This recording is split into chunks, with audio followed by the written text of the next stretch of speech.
Fala pessoal, tudo bem? Lucas falando aqui. E hoje no vídeo de história a gente vai falar sobre a década de 1920 e a crise da República Oligárquica no Brasil.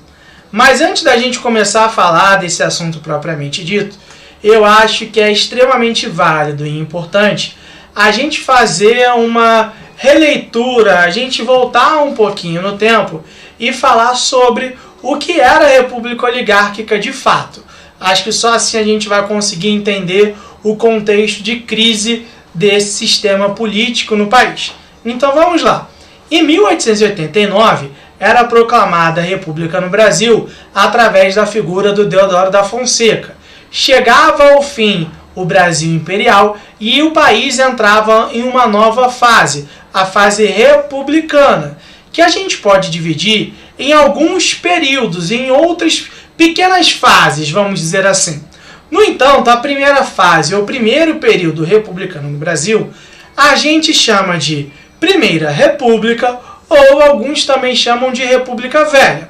E aí ela vai do ano de 1889 até o ano de 1930, quando há a Revolução de 30 e o Getúlio Vargas chega ao poder no Brasil. No entanto, essa primeira fase, vamos colocar dessa maneira, ela pode ser dividida do ano de 1889 até 1894, o que a gente chama de República das Espadas, o período onde os militares controlaram a política através das figuras de Deodoro da Fonseca e Floriano Peixoto, e a fase da República Oligárquica, que vai de 1894 até o ano de 1930, quando os cafeicultores de café, foram os responsáveis por comandar a política do país durante este período. E aí, o que a gente vai notar?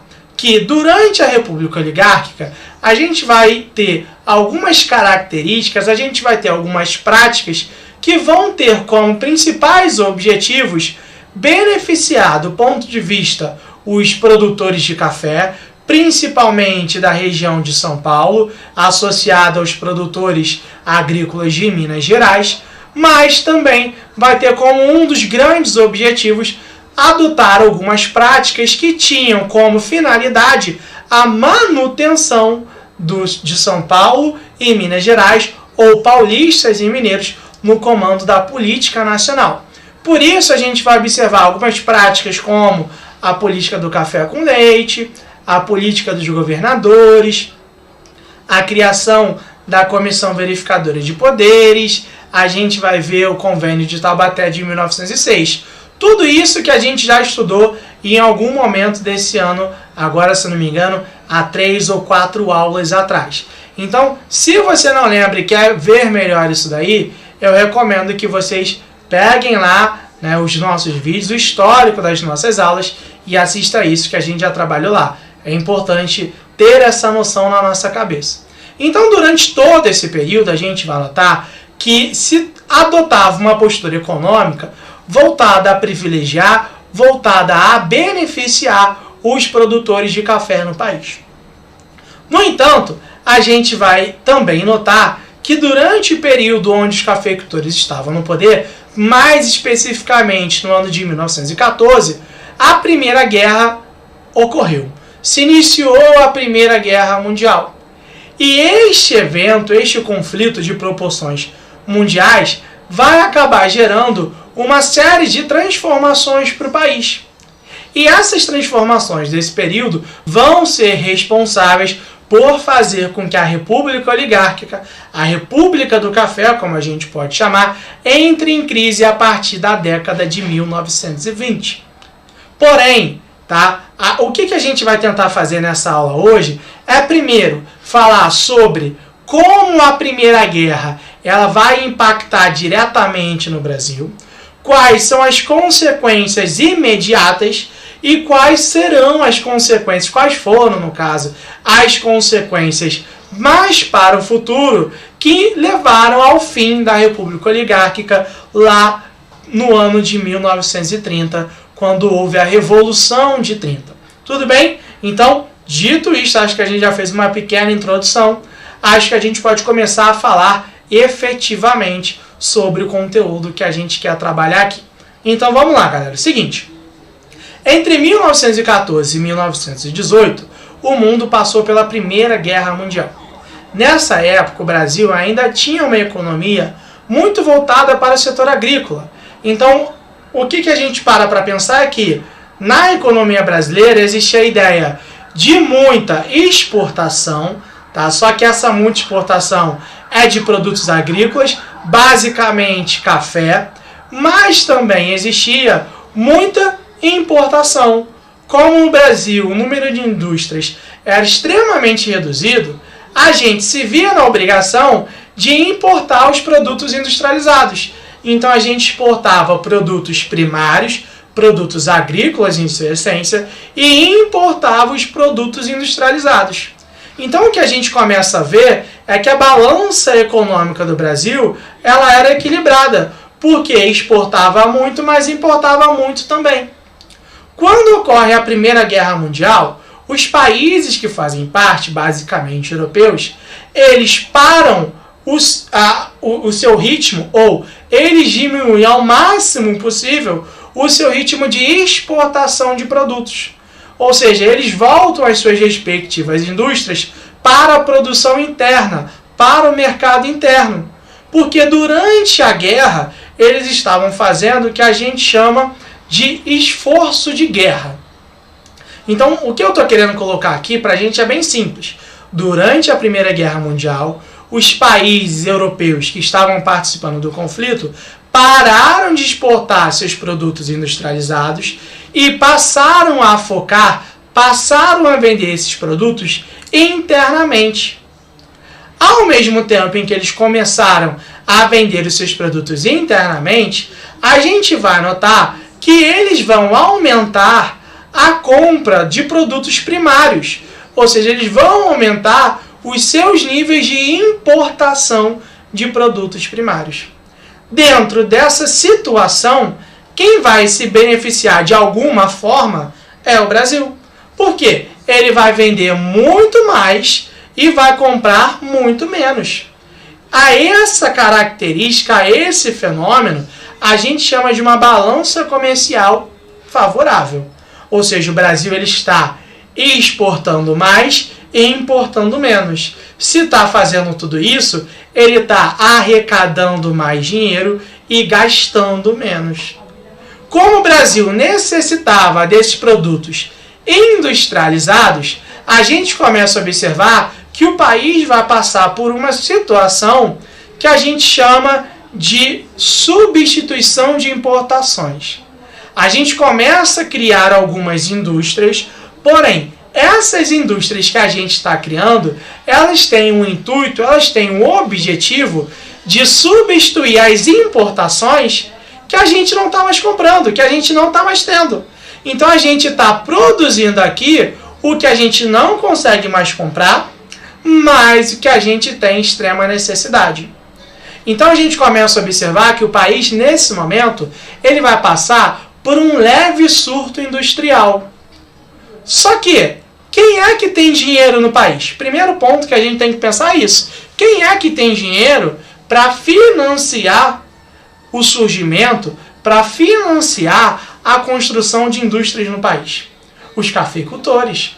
Porque desde 1914, desde o início da guerra, a gente começa a observar que eles estavam lucrando muito mais que antes da guerra. Então, conforme a necessidade de produzir produtos não duráveis, produtos para um consumo rápido, de extrema necessidade na sociedade, a gente vai ver que esses cafeicultores vão pegar parte do dinheiro que eles estão acumulando com as exportações e vão começar a investir na criação de indústrias, na criação de fábricas no país. Por isso a gente vai começar a notar que a maior parte dessas indústrias que surgem no Brasil, elas vão se concentrar na região sudeste, ou seja, justamente na região onde havia o predomínio dos cafeicultores. Sendo que, repara só, essa galera que começa a investir nas indústrias é uma galera que ela não está adaptada à produção na cidade. É uma galera que está adaptada à produção no campo. É uma galera que está adaptada às formas de trabalho existentes no campo. E esse é um ponto extremamente importante da gente pensar. Porque a escravidão havia acabado no país, sem dúvida alguma. No entanto, as formas de trabalho, principalmente no campo, elas eram extremamente semelhantes, elas eram análogas à época da escravidão. Obviamente, com os funcionários, com os camponeses, com os trabalhadores rurais recebendo salário. Isso tinha de diferente, mas as condições de trabalho eram péssimas. E aí o que a gente vai começar a observar? Quando as indústrias surgem no país, essas indústrias que estão surgindo oferecem péssimas condições de trabalho aos operários, condições extremamente semelhantes ao que a gente via nos campos. Porque quem está investindo nessas indústrias são os produtores agrícolas, são os cafeicultores em sua essência. Então a gente está notando que as condições de vida na cidade são bem parecidas com as condições de vida no campo. Sendo que, aí tem uma grande diferença. O trabalhador rural, em sua essência, era um trabalhador brasileiro. Agora, o trabalhador urbano, o trabalhador nas fábricas, o escolhido para trabalhar nas fábricas, geralmente vinha de outro país. Então a maior parte dos operários nas fábricas era de imigrantes, era de europeus, basicamente da Itália. E aí quando esses imigrantes, quando esses europeus chegam para trabalhar no Brasil e eles começam a trabalhar nas fábricas, eles percebem as péssimas condições de vida na qual eles estavam sujeitos. Não tinham salário mínimo, não tinha uma jornada de trabalho definida, péssimas condições de trabalho, a inflação era gigantesca, o custo de vida era lá nas alturas. Então, as condições de vida, as condições de trabalho eram péssimas. O grande ponto é que esse imigrante europeu, ele já estava vindo da Europa com todo um histórico de luta muito bem estabelecido. Ou seja, a gente começa a observar que a Europa já havia passado, durante inclusive o século XIX, uma série de manifestações em busca, em defesa de melhores direitos dos trabalhadores, de melhores condições de vida para os trabalhadores. Eles já tinham entrado em contato com uma maior força com o socialismo, já tinham entrado em contato com uma maior força com o anarquismo. Então, assim que eles chegam no Brasil, eles trazem todo esse histórico de luta para o trabalhador, para o operário das fábricas no país. É daí que vai surgir a ideia que a gente coloca como o anarcossindicalismo. Começa a surgir uma série de sindicatos no país, e esses sindicatos eles estão muito atrelados à ideologia anarquista, que em algum momento a gente já trabalhou, inclusive na aula de sociologia, a gente já chegou a falar sobre isso. Então no Brasil começa a vir com um pouquinho de força o comunismo também, a ideia do socialismo que a gente já trabalhou, mas vem mais forte ainda a ideia do anarquismo. E aí, esses trabalhadores, eles começam a se sindicalizar, ou seja, começam a formar os sindicatos. Os sindicatos que são associações de trabalhadores de uma determinada classe, que eles vão em busca de melhores condições de trabalho, melhores condições de vida para as suas respectivas classes. Beleza, formou-se ou formaram-se os sindicatos, os anarcos sindicatos no país. E aí, o que a gente vai notar? Entre 1914 e 1918, a guerra, obviamente, conforme o ano ia passando, ela ia chegando mais próximo ao seu fim. E ela vai, em 17, no ano de 1917, a gente já conseguia observar, a gente já conseguia delinear que a guerra estava chegando ao seu fim. E, conforme a guerra foi chegando ao seu fim, a economia dos países europeus foram entrando em sua normalidade. Então, o que a gente começou a observar? Que os países europeus, eles começaram a reduzir um pouco das importações, ou seja, eles começaram a comprar um pouco menos dos produtos primários, já que não havia tanta necessidade quanto na época de guerra, e, ao mesmo tempo, eles voltaram a vender os seus produtos industrializados para o restante do mundo. E aí, quando eles voltaram a vender os seus produtos, a indústria brasileira ela não conseguia competir com a indústria europeia. E por que ela não conseguia competir? Porque a indústria europeia tinha anos e anos. Era uma indústria de uma maior qualidade em comparação com a indústria brasileira. Então, na hora que os produtos chegavam no mercado, havia uma clara e manifesta preferência pela compra dos produtos europeus. E, somando a essa preferência, o que a gente vai notar? Conforme a economia europeia se recuperou, o Brasil começou a passar por um processo chamado de inflação. Ou seja, houve um aumento considerável, houve um aumento fora da normalidade dos produtos dentro do Brasil. Se houve a inflação, automaticamente a gente vai notar que o custo de vida da sociedade também vai aumentar. Então, viver no Brasil naquela época estava mais caro. Se viver estava mais caro, os trabalhadores buscavam, necessitavam, então, melhores condições de trabalho, mas, mais do que nunca, eles também buscavam ter melhores salários. Porque se o custo de vida aumentou, nada mais justo que os salários fossem aumentados também. Na prática, a gente vai observar que isso não aconteceu. Então, conforme o Brasil voltava para uma situação de normalidade e começava a mostrar alguns sinais de crise econômica, a situação da classe trabalhadora piorava cada vez mais. Não à toa a gente vai ver que entre os anos de 1917 e 1920, o país vai passar por uma série de greves. Entre estas todas greves, que são mais de 100 greves, vão ocorrer 3 greves gerais. Ou seja, vai parar tudo no país. Tá? Só que quando eu falo tudo no país, eu estou especificando basicamente São Paulo e Rio de Janeiro, que eram os 2 principais polos do país. São Paulo do ponto de vista econômico e Rio de Janeiro do ponto de vista político, porque o Rio naquela época era a capital do país. Então a gente começa a notar que a classe trabalhadora ela se organiza cada vez mais e ela começa a se fazer cada vez mais presente. O governo da época, obviamente, não podia deixar e não podia permitir, baseado na mentalidade deles, obviamente, que essa movimentação, que esses movimentos operários ganhassem força e passassem a contestar cada vez mais a política adotada no país. Por isso, passou a se utilizar aqui a Lei Adolfo Gordo de 1907.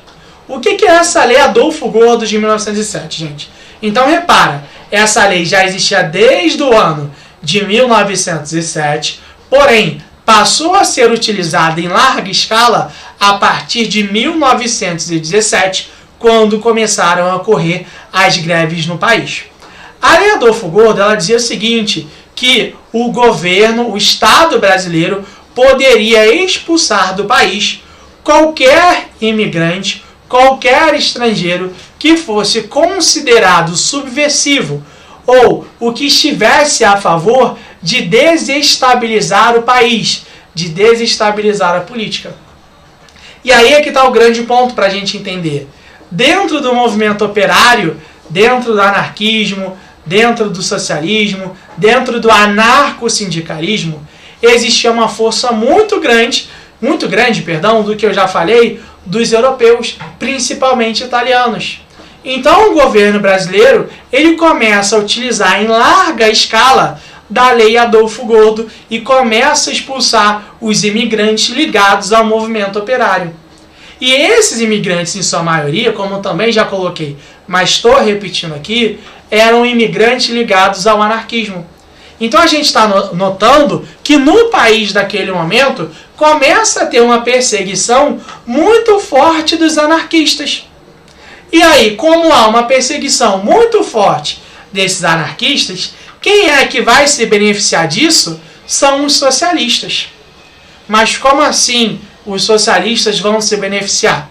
Vamos lá que eu vou explicar para vocês. Em 1917, ocorreu a Revolução Russa na Rússia. E dentro da Revolução Russa teve a fase bolchevique. A Revolução de Outubro foi marcada pelos bolcheviques conseguirem controlar a política da Rússia através da figura do Vladimir Lenin. E aí, os ideais da Revolução Russa que deram certo começaram a se expandir pelo mundo após o ano de 1921. Porque em 21 acabou lá na Rússia, que a gente também já falou na nossa aula de Revolução Russa, a Guerra Civil Russa, que vai de 1918 até o ano de 1921. E aí, quando acaba a Guerra Civil, esses ideais socialistas começam a se expandir. E eles chegam no Brasil em um momento onde o movimento anarquista está enfraquecido. Está enfraquecido por conta das perseguições que o governo federal vinha exercendo. E aí, é justamente aí que vai surgir o PCB, o Partido Comunista Brasileiro. Vai se aproveitar do enfraquecimento do anarquismo e ele vai começar a se aproximar da classe trabalhadora, ao passo que em 1922 se cria, se constrói, se organiza o Partido Comunista Brasileiro. Esse Partido Comunista, ele era um partido pequeno, eu estou pegando aqui um espaço, um recorte temporal bem breve, ou seja, entre os anos de 1922 e 1930.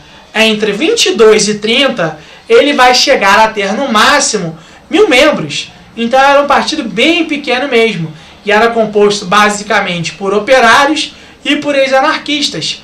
Porém, ele é considerado desde seu início uma pedra no sapato do governo, que naquele momento de seu surgimento, o país era comandado por Arthur Bernardes. Então, assim que o PCB surge, ele surge por volta de março de 22, alguns meses depois, em julho do mesmo ano, ele é colocado na ilegalidade. Ou seja, ele surge, vive como um partido legal pouquíssimo tempo, mas o governo, na forma de tentar conter, na forma de tentar limitar os seus ideais, já coloca ele na ilegalidade alguns meses após. Vai ser só no ano de 1927 que ele vai voltar a ser um partido legal. Mas logo depois ele vai ser colocado na ilegalidade de novo. E assim vai viver na maior parte de sua história. E é um partido que existe até hoje. O grande ponto que eu quero chamar a atenção aqui é que o PCB surgiu em 22, surgiu como uma alternativa aos anarquistas que estavam sendo perseguidos, mas os comunistas foram colocados na ilegalidade no país. Quando a gente fala isso, talvez possa passar uma imagem de quê? Pode passar uma imagem de que esses comunistas, esse movimento, ele não conseguiu expandir um pouco dos seus ideais para a classe política brasileira. Na realidade, não. Ele conseguiu expandir os seus ideais. A gente vai ver que a partir de 1930, alguns personagens políticos vão absorver as ideias dos comunistas para tentar implementar nos seus respectivos projetos políticos e ganhar uma participação, uma adesão da sociedade. Então, o primeiro ponto que a gente tinha para falar em relação a isso, em relação à década de 1920, é esse. Agora a gente vai começar a passar para o outro ponto. Durante esse período pós Primeira Guerra Mundial, a gente vai notar também o surgimento e o crescimento de um movimento militar que era de alguns oficiais, que a gente chama do movimento tenentista. Esse movimento tenentista, ele tem como base o ano de 1921. Por que o ano de 1921 é simbólico? Vamos lá. No ano de 1921, o ex-presidente do Brasil, Marechal Hermes da Fonseca, ele foi eleito para ser o presidente do Clube Militar aqui no Rio de Janeiro. Inclusive, o Clube Militar ele fica lá no centro da cidade. E aí, na posse como presidente do clube militar, o clube militar e o presidente Marechal Hermes, eles iriam oferecer um banquete de posse. Ou seja, iriam fazer uma festa, iriam fazer toda uma comemoração para celebrar a posse do Marechal Hermes da Fonseca. Nesse período, em breve, próximo de acontecer o banquete, passou a circular uma carta que continha diversas críticas ao banquete oferecido pelo clube militar e pelo Marechal Hermes da Fonseca. Segundo essas cartas, o autor era nada mais, nada menos que o político oligarca Arthur Bernardes. Então, assim que essas cartas foram veiculadas, começaram a falar o seguinte, o Arthur Bernardes, ele é antimilitar, ele é um político antimilitar. Então, os militares passaram a ter uma antipatia com o Arthur Bernardes. E aí, 21 era a época de eleições. Em 21 teria eleições para, em 1922, o novo presidente do país assumir. E aí, beleza, começaram a circular essa versão de que era o Arthur Bernardes o autor da carta. E um pouquinho antes das eleições, se descobriu que, na realidade, o que estava acontecendo era uma farsa. E que não havia sido o Arthur Bernardes que tinha escrito aquela carta, mas sim dois indivíduos que também não tinham ligação nem com ele, nem com os militares. Mesmo se descobrindo que não foi o autor das cartas, o Arthur Bernardes continuou sendo considerado um inimigo das Forças Armadas. Até aí tudo bem, porque ele conseguiu se eleger presidente do Brasil. E aí começou a governar o país entre os anos de 1922 e 1926. Durante o seu mandato, estava ocorrendo um problema no estado de Pernambuco. E para tentar resolver esse problema, o Arthur Bernardes ele enviou as Forças Armadas. Quando ele envia as Forças Armadas para Pernambuco para resolver um problema do estado de Pernambuco, o clube militar vai se manifestar contra o Arthur Bernardes. E vai falar, o presidente está perdido, está tomando uma medida totalmente errada, porque não há motivo, não há porquê você enviar as Forças Armadas para tentar resolver um problema que é local, para tentar resolver um problema que é de um estado. Quando o clube militar emite essa crítica ao Arthur Bernardes, ele simplesmente fecha o clube, ele fecha essa organização militar e manda prender o presidente do clube, que era nada mais, nada menos que Marechal Hermes da Fonseca. Assim que ele toma essas ações, os militares, obviamente, não vão aceitar que ele tenha feito isso e tenha feito da forma que fez. O pior de tudo era isso. É aí que vai surgir o movimento de alguns oficiais das Forças Armadas, que basicamente era composto por tenentes. É nesse momento que os tenentes eles vão se organizar para tentar salvar a honra do exército, segundo eles mesmos. Lembrando que os tenentes eles já pensavam em se organizar. A gente tem que deixar claro isso. Já havia uma movimentação desses oficiais de tenentes em busca da formação de um movimento por conta de que eles acreditavam que deveriam retirar os cafeicultores do poder e que eles seriam responsáveis por moralizar a política nacional. Então eles já tinham uma crença de que era necessário retirar os cafeicultores do poder.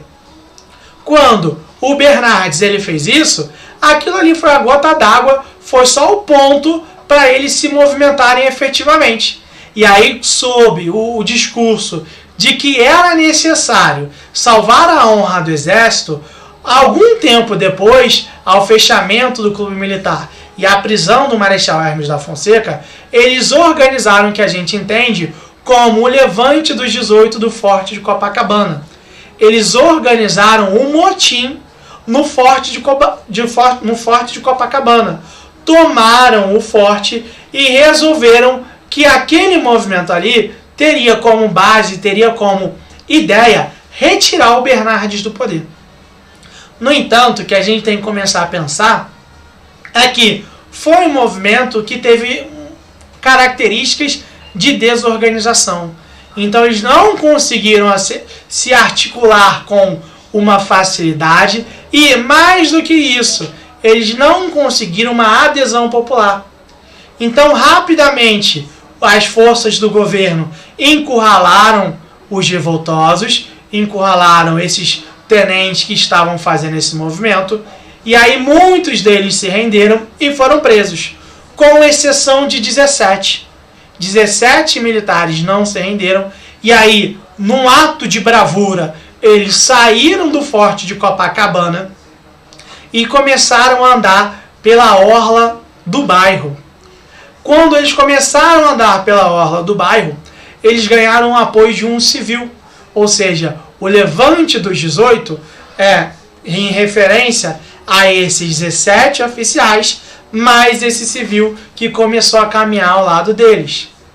As forças governistas chegaram para um confronto com esses 18, e aí começaram a troca de tiros na orla de Copacabana, e no fim das contas, apenas 2 sobreviveram, 2 militares sobreviveram.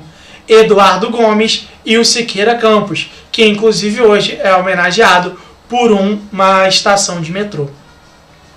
Então a gente começa a observar justamente isso, ou seja, houve um primeiro movimento militar já no ano de 1922, logo após o fechamento do Clube Militar e da prisão do Hermes da Fonseca. Acreditava-se que essa intensa repressão ao levante dos 18 do Forte de Copacabana faria com que esse movimento tenentista, faria com que esse movimento militar entrasse em crise e acabasse rapidamente. O que não acabou acontecendo. Por quê? 2 anos depois, a gente vai observar que os militares, os tenentes, eles vão se organizar e vão fazer uma revolução em São Paulo. É a Revolução Paulista de 1924, no qual, durante o mês de julho, eles tomam alguns quartéis com o grande objetivo de retirar o Arthur Bernardes do poder. No entanto, mais uma vez, eles são encurralados pelas forças do governo, e a essa revolução vai durar cerca de 2 semanas apenas. Após a segunda semana, como eles não conseguem ter mais força, há uma movimentação de fuga desses tenentes para o estado do Paraná. Então todos esses revoltosos que estavam em São Paulo fogem para o Paraná, para a região do Foz do Iguaçu, sob a liderança do Miguel Costa. A esse movimento de fuga, a esse movimento de retirada em direção ao Paraná, a gente chama de Coluna Paulista, tá? Então a gente chama de Coluna Paulista. Ao mesmo tempo em que estava acontecendo toda essa movimentação no Rio Grande do Sul, a gente vai notar que em São Paulo, a gente vai notar que no Rio Grande do Sul também estava acontecendo um confronto entre os tenentes, entre militares e as forças do governo.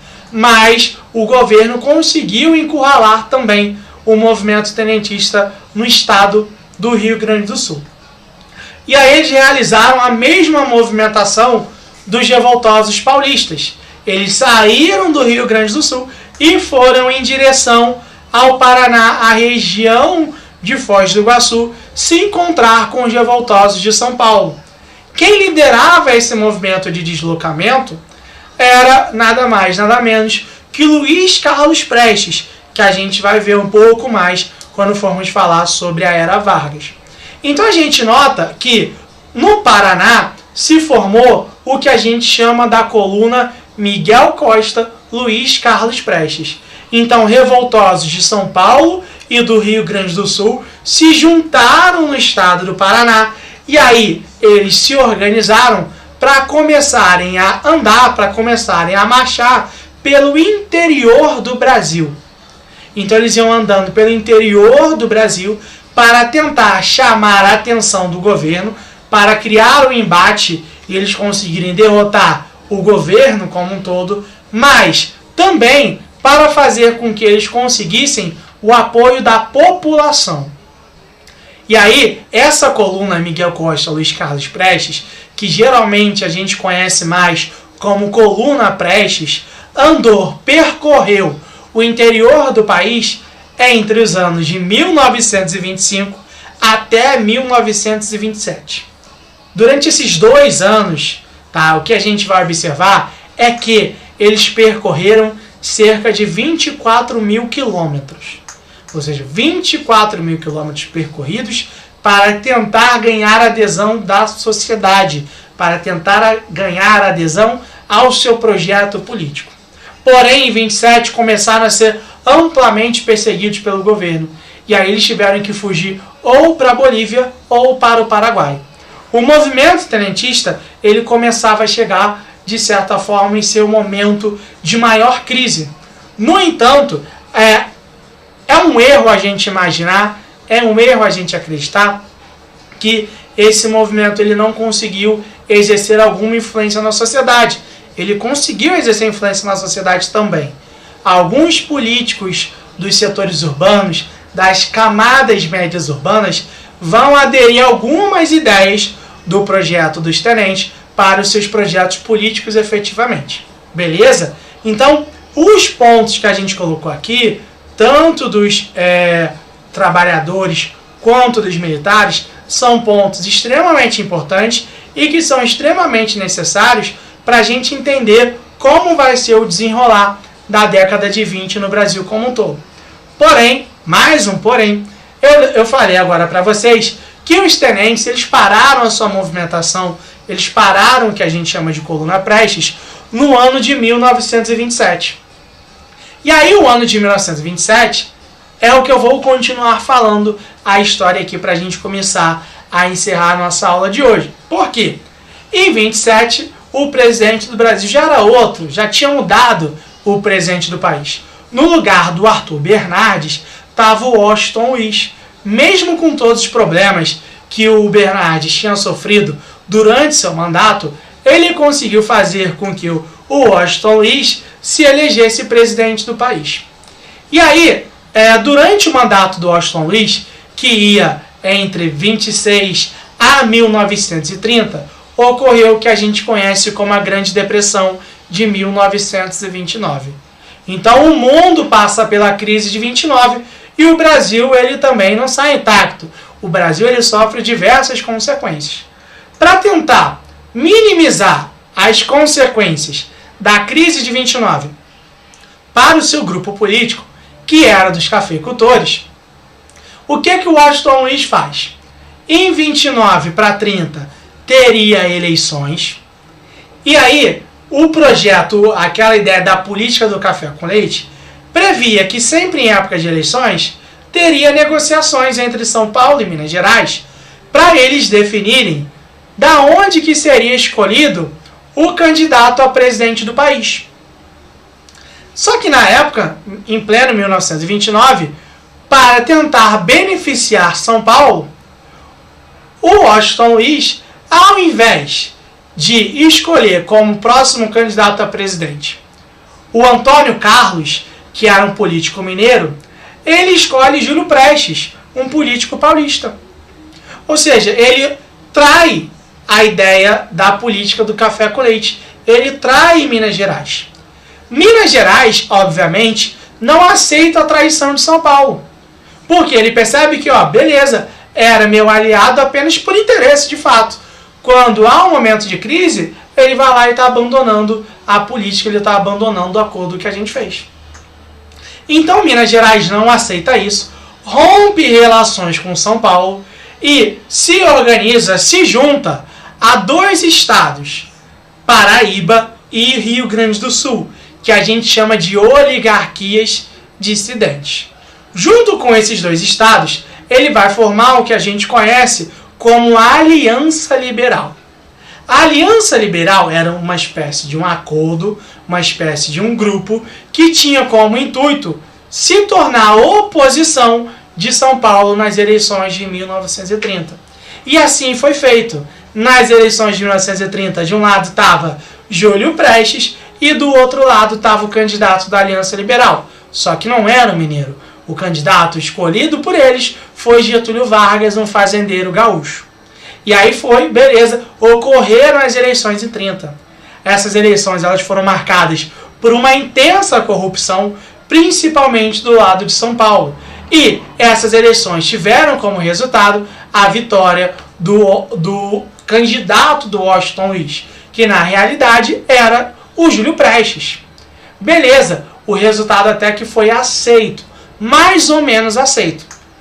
Porém, o grande problema é que, além de terem perdido as eleições para presidente, São Paulo não permitiu que os candidatos da Aliança Liberal, eleitos para assumir cargos dentro do Congresso, dentro do Parlamento, assumissem suas funções de fato. Eles utilizaram do que a gente conhece como a Comissão Verificadora de Poderes. Então a gente vai anotar que nas eleições de 30 eles passaram a degolar, que era o termo que utilizava, os candidatos da Aliança Liberal.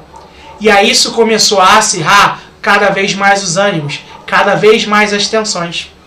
No entanto, a gota d'água para a Aliança Liberal foi quando o João Pessoa, candidato a vice-presidente de Getúlio Vargas pela Aliança Liberal, foi assassinado. Até onde se sabe, o assassinato de João Pessoa tem como causa, ou tem como uma de suas grandes causas, uma questão particular, uma questão pessoal. No entanto, na época começou a rolar um boato, começou a circular a informação de que quem havia mandado matar o João Pessoa era nada mais, nada menos que o Júlio Prestes e o Washington Luiz. Foi nesse momento que a Aliança Liberal entendeu que não era mais possível aceitar de forma calada, aceitar os mandos e desmandos por parte de São Paulo, por parte de Washington Luiz e Júlio Prestes. É nesse contexto que surge aquela ideia, que talvez vocês já tenham ouvido, de que o Antônio Carlos ele fala que era necessário fazer a revolução antes que o povo a fizesse. E assim foi feito. A Aliança Liberal começou a se organizar, recebeu o apoio dos tenentes, que nesse momento já não contavam mais com a liderança de Luiz Carlos Prestes, e eles passaram a ir em direção ao Rio de Janeiro. Saíram do Nordeste, saíram de Minas Gerais e saíram do Rio Grande do Sul para ocupar a cidade, para ocupar o Rio de Janeiro como um todo. E aí eles chegaram com seus cavalos aqui e em novembro de 1930 eles amarraram seus cavalos no obelisco que tem no centro do Rio de Janeiro, lá na Avenida Rio Branco. Quando eles amarraram esses cavalos, isso era um ato simbólico, ou seja, eles estavam mostrando que a Aliança Liberal, que o movimento tenentista havia ocupado o Rio de Janeiro, havia tomado o poder no país e estava retirando os cafeicultores, finalmente, do controle da política nacional. Seria um momento de mudança, seria um momento de transformação para o país. Quem assumiria o poder a partir daquele momento seria o Getúlio Vargas. E aí começava a Era Vargas, que duraria entre os anos de 1930 até o ano de 1945. Mas esse assunto de Vargas é um papo para uma próxima conversa nossa. Então, por hoje, gente, é isso. Falamos bastante aqui, cerca de 45 minutos quase. E acho que vocês estão prontos para anotarem tudo aquilo que for necessário. Qualquer coisa que cair no vestibular agora, vocês já vão ter uma noção bem legal sobre esse assunto. Beleza, pessoal? Por hoje é isso. Nos vemos na semana que vem durante as nossas aulas ao vivo. Um abraço para todo mundo e continue se cuidando. Tchau, tchau. Valeu, gente.